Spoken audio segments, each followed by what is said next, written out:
Hola y bienvenido al primer video de Como sobre la creación de integraciones. Hoy vamos a hablar de lo más básico de las integraciones privadas que captan leads.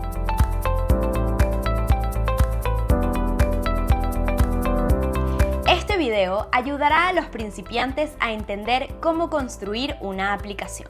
Encontrarás respuestas a tus preguntas sobre las entidades como y cómo interactúan entre sí. Creación de una integración privada, autorización, probar una aplicación, información básica sobre la API de Como. Es importante tener en cuenta que no te enseñaremos programación general o desarrollo back-end, sino a entender cómo y crear integraciones que resuelvan los problemas del cliente sin causar ningún daño. Imagina que recibes una solicitud de un cliente que dirige una escuela de idiomas en línea para jóvenes estudiantes. Su pequeño equipo está formado por un director de escuela, gestores de ventas, profesores y asistentes de profesores. La escuela tiene un sitio web con un formulario de generación de lead para que los clientes potenciales se inscriban en las clases. Necesitan una solución para recoger e importar todos los leads en su cuenta de Como. El mejor enfoque para abordar su problema sería desarrollar una integración privada. Vamos a repasar esta guía paso a paso para asegurarnos de que lo tienes todo al configurar una integración privada. En primer lugar, es necesario obtener información de la cuenta. Tu aplicación hará peticiones a la API de Como. Al hacer una solicitud, debes incluir el subdominio de la cuenta en la URL. Para encontrar el subdominio de una cuenta, debes iniciar sesión en ella. El subdominio se puede encontrar en la URL antes de la palabra Como. El siguiente paso es crear una integración privada. Probablemente sepas que hay dos tipos de integraciones, privadas y públicas. En esta ocasión hablaremos de una integración privada. Una integración privada está vinculada a una sola cuenta y no puede acceder a otras. Por lo tanto, debe crearse en la cuenta específica en la que se utilizará, como la cuenta de tu cliente. Para crear una integración privada, solo tienes que seguir unos pocos pasos. Debes ir a Ajustes en el menú de la izquierda, hacer clic en Integraciones y seleccionar Crear integración. Solo hay 3 campos obligatorios que rellenar. El primero es el nombre de la integración, que debe tener entre 3 y 255 caracteres. El siguiente campo es para la descripción de la integración, que explica cómo funciona. El último campo obligatorio es Permitir acceso, que especifica qué puede hacer la integración. Todos los campos obligatorios están rellenados de antemano, por lo que basta con hacer clic en Guardar para crear la integración. Ahora pasamos a la sección de autorizaciones que ofrece 2 tipos de autorización. En esta ocasión hablaremos del token de larga duración. Abre la integración creada en un paso anterior y ve a la pestaña Llaves y Alcances. Solo necesitarás el token de larga duración. Hay 2 maneras de conseguir el token. 1. El administrador de la cuenta puede crear una integración, generar un token de larga duración y compartirlo contigo. 2. Puedes obtener el token si el administrador de la cuenta te concede los derechos necesarios. Después de obtener los derechos, genera el token y guárdalo de forma segura, incluso si el administrador elimina tus derechos. Además, el administrador puede revocar tu acceso en la pestaña Autorizaciones para impedir que accedas a su cuenta a través de la integración. Tienes que entender perfectamente el propósito de la integración y ser capaz de explicárselo claramente al cliente. Es crucial que el cliente entienda los riesgos potenciales si el token se ve comprometido y cómo revocar el acceso. Cuando creas una integración en la cuenta de un cliente, siempre existe el riesgo de que algo salga mal y afecte a los datos de la cuenta, si tu aplicación no es de solo lectura.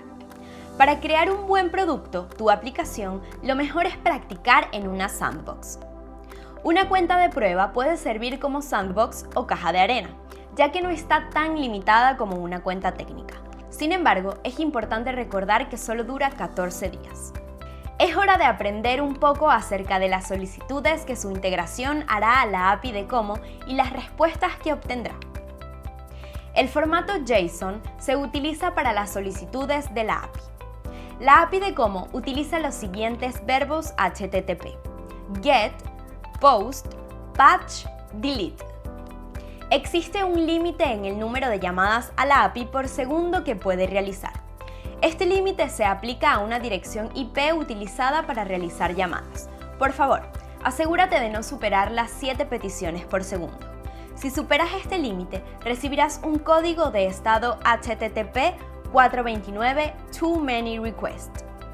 Si se infringen estas restricciones varias veces, se bloqueará tu dirección IP y cualquier solicitud que realices devolverá un código de estado HTTP 403 Forbidden. Así que tienes tu subdominio y token, pero no estás seguro de dónde usarlos. Utiliza tu subdominio como valor de la variable subdomain y tu token de larga duración como valor de la variable API key. Un diagrama entidad-relación, o ERD por sus siglas en inglés, también conocido como modelo entidad-relación, es una representación gráfica que muestra las relaciones entre personas, objetos, lugares, conceptos o eventos dentro de un sistema de tecnología de la información, IT por sus siglas en inglés. Puedes ver entidades básicas como usuario, lead, contacto y entidades adicionales como embudo, etapas, etiquetas y campos personalizados. Un ERD puede ayudarnos a describir el negocio de un cliente en términos utilizados en Como. Así, podemos decir que la cuenta representa a la escuela, el usuario representa a un jefe de ventas, la entidad, leads, representa a los estudiantes, son demasiado jóvenes, así que los contactos son sus padres. Las etiquetas son cruciales, ya que ayudan a los gestores de venta a agrupar adecuadamente a los alumnos por clase. Hay campos personalizados, como la edad, que también ayudan a su colocación. El embudo indica el idioma elegido por el alumno para su aprendizaje. Las etapas muestran el estado del alumno principal en un embudo. Por ejemplo, si un alumno está programado para una clase de demostración. Una escuela necesita estudiantes para funcionar. En Como, los clientes potenciales representan a los estudiantes, así que vamos a empezar por añadir un lead. Puedes crear un lead con una simple solicitud POST, incluso con un solo parámetro de cuerpo. Pero tenemos en cuenta que esos leads son importados de un formulario en el sitio web de la escuela, por lo que contendrá un poco más que el nombre de un estudiante. Los parámetros del cuerpo del método incluyen name, el nombre del alumno del formulario, pipeline ID, el ID del embudo al que se añadirá el lead. Por ejemplo, el ID del embudo de francés para un alumno que está aprendiendo francés. Status ID, el ID de la etapa del embudo elegido para todos los leads del formulario. Responsible User ID, el ID del responsable de ventas responsable del alumno, elegido de una lista de usuarios ordenados por grupo, equipo de ventas. Custom Fields Values, puede pasar información adicional desde el formulario como la edad del alumno, conociendo los IDs de los campos personalizados y seleccionando el correspondiente de una lista de campos personalizados de clientes potenciales. Recuerda que los IDs de campos personalizados, embudo y etapa, field, pipeline y stage no son universales. El uso de ID inexistentes dará lugar a un código de estado HTTP 400.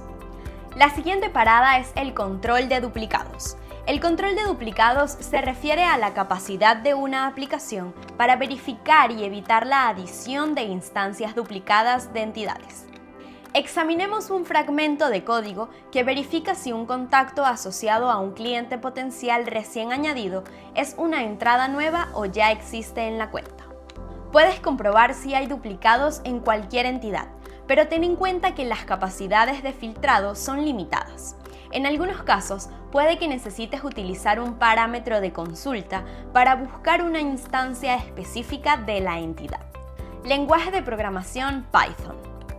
Lo primero que debes hacer es definir las variables de cuenta. Tenemos que definir las variables que se utilizarán más adelante en el fragmento de código. Estas variables son subdomain, el subdominio de tu cuenta, y API key, tu token de larga duración o token de acceso. definimos variables que se utilizarán más adelante en el código. Base Lead URL se utilizará para añadir leads con contactos. Base Contact URL se utilizará para obtener una lista de contactos. La dirección Base Contact Custom Field URL se utilizará para obtener una lista de los campos personalizados de los contactos. Nos gustaría añadir un lead junto con un contacto usando este número y necesitamos verificar si ya existe un contacto con este número. Lo incluiremos como valor en la query. Más adelante recibiremos una respuesta de una petición GET con un parámetro de consulta. Cuando recibes el código de estado HTTP 204 sin contenido, indica que no existe un contacto con ese número. En este caso, el paso inicial es enviar una petición GET para recuperar los campos personalizados del contacto y luego almacenar la respuesta como Contact Custom Fields Response. Del Contact Custom Field Response solo necesitamos un conjunto de objetos de campos personalizados, así que guardaremos el conjunto o array como Contact Custom Fields. En primer lugar, declaramos una variable llamada PhoneFieldID y establecemos su valor inicial en una cadena vacía. Es importante hacer esto para evitar perder datos en el siguiente bucle for. Cada contacto puede tener múltiples campos personalizados, pero esta variable almacenará específicamente el ID del campo personalizado PhoneFieldID. El bucle for recorre cada objeto field de la matriz Contact Custom Fields y comprueba si el valor code del campo es igual a phone. Si es cierto, el ID de ese campo se guarda como PhoneFieldID y el bucle se detiene. A continuación, tenemos que crear un cuerpo de solicitud. Dado que se trata de añadir tanto los datos del contacto como los del cliente potencial, debemos incluir información sobre ambos. Designaremos el PhoneFieldID como el ID del campo personalizado para el nuevo contacto y asignaremos el New Contact Phone Number como su valor. Por último, enviaremos una petición POST para añadir el contacto. Si no has comprobado previamente si hay duplicados o si el número de teléfono está asociado a una empresa, es posible que se muestren varios contactos. Si se encuentra un contacto con el número especificado, recibiremos un cuerpo de respuesta y guardaremos el conjunto o array de contactos como contactos existentes. Si hay varios contactos con el mismo número de teléfono, habrá varios objetos en el conjunto o array. Debido al proceso de filtrado, se mostrarán todos los resultados relevantes para la consulta. Necesitamos crear una función llamada FindDuplicateContact, que se encargará de devolver el ID del contacto que hemos encontrado. Profundicemos en su funcionalidad. El bucle for recorre todos los elementos de la matriz de contacto y asigna la matriz Custom Fields Values de contacto a una variable llamada Contact Custom Fields.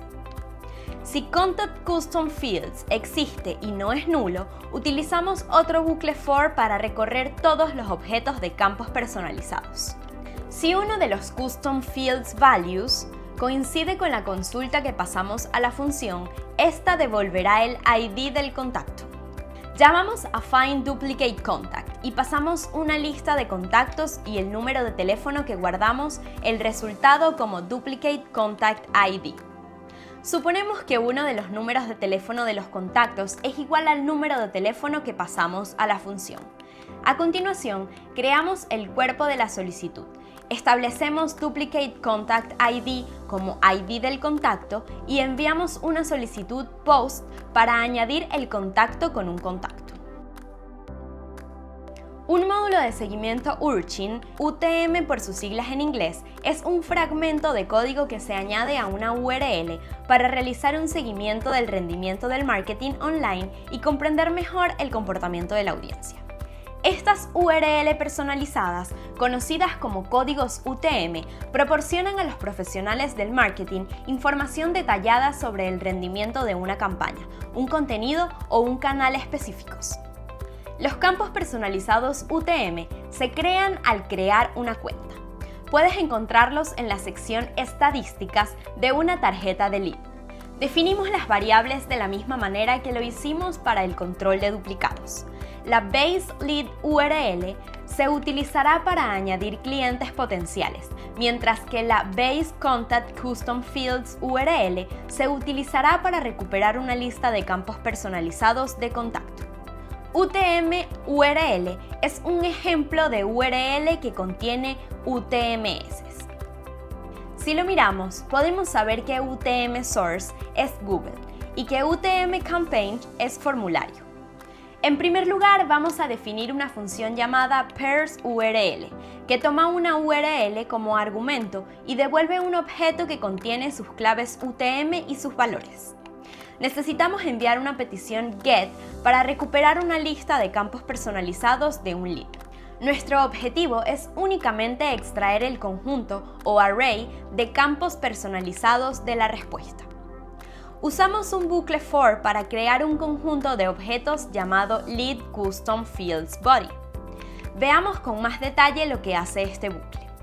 El bucle comprueba cada elemento del conjunto o array de campos personalizados y determina si el tipo de campo personalizado es tracking data. Si lo es, declara una variable key con el valor de custom field code. Si miramos utms.get keyLower, vemos que devuelve el valor de una clave que es igual a la variable key pero en minúsculas. Luego declara utmValue con el valor de esa clave. Después de eso, empuja un objeto con un field ID y su value a leadCustomFieldsBody. Finalmente, creamos un cuerpo de nuestro futuro lead donde añadimos leadCustomFieldsBody a la clave customFieldsValue y lo enviamos con la petición POST. Gracias por ver el video. Si deseas revisar el tutorial, leer la documentación de cómo o unirte a los chats de grupo para intercambiar ideas con otros desarrolladores, por favor sigue los enlaces a continuación.